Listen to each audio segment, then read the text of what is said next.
Hello, my name is Jonathan. I'm 19 years old. I'm from Venezuela, and this is my story.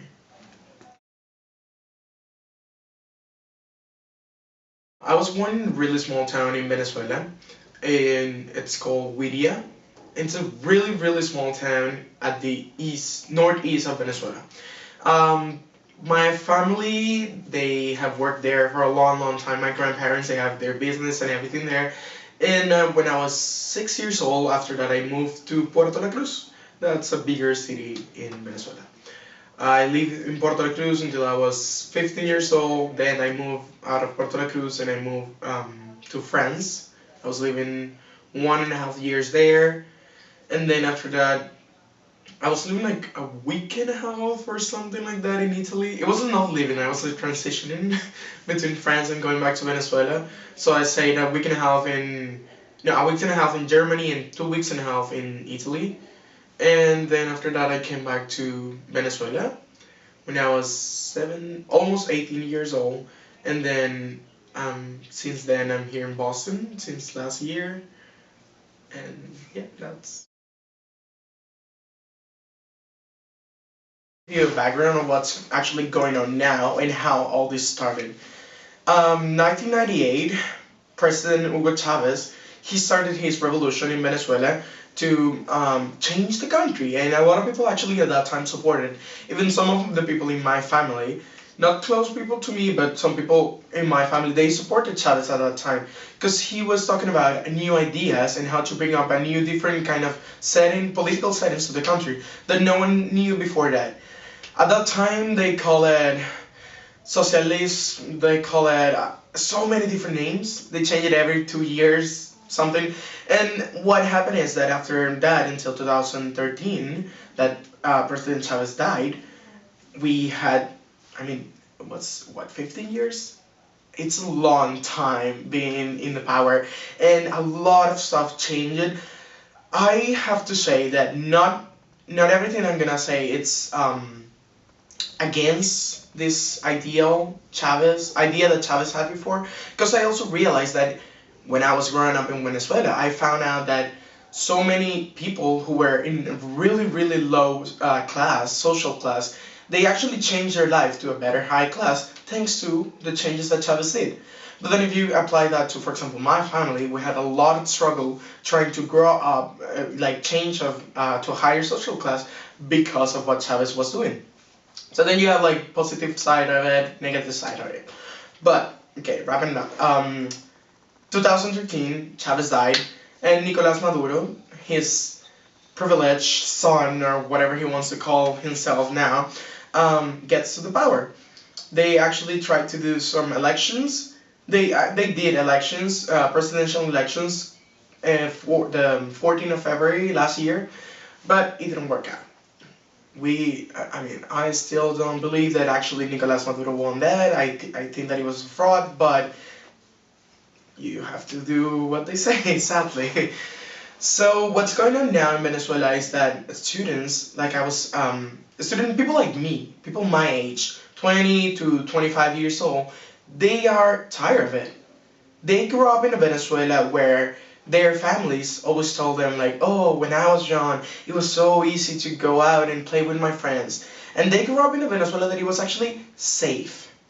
And what happened is that they're realizing now, and I'm realizing now, people in my society, people in my community, they're realizing now that Venezuela is not the same as it was 20 years ago.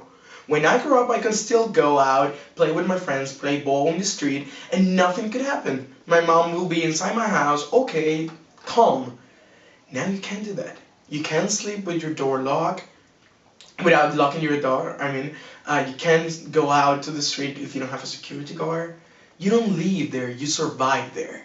So what this kind of society and these people are doing now is that they just got tired of it.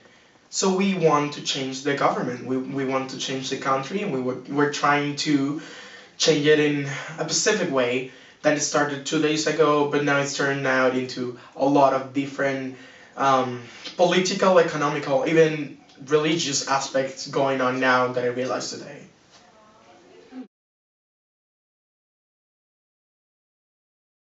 It makes me feel sad, actually.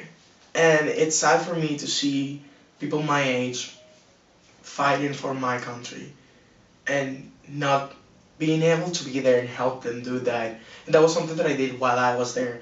I feel oppressed here. I feel that I'm not helping as I should be helping when I was there in Venezuela. And I at the beginning I didn't know what to do. To be honest, I was like shocked. I didn't know what to do. I was like, okay, maybe I should go back to Venezuela and just help my people there, or just like stay here and don't do anything, and just don't even give my opinion or anything about it. But then I realized that there was something going on in Venezuela that actually I can help for it. What's going on since the 12th February? It's that all the media, I'm talking about television, radio, everything, it's blocked because of the government wanted like that. No, the government doesn't want anyone to know what's actually going on in Venezuela. So what's happening is that students and people my age, we're used to social media. So we're using social media in a way to tell the world what's actually going on. So then I was like, okay, I can be there fighting for my country. I'm here. There's something that I can do from here. And all that I got is this idea that I can tell the people from America what's going on there. Because I also realized that no one here knew what was going on. The real story of what was going on inside the streets in Venezuela. That the students are being killed. There are people that are being oppressed. Periodists, like newspaper reporters and everything, they are in jail now just because they were transmitting all these images and news to different countries. So what are we doing? What are we trying to do here in Boston, for example? It's just like export this kind of news from the inside of Venezuela to the outside and actually tell people here what's going on. And if there's a way that they can help, they will find that way.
Orgulloso de ser venezolano, no jodas.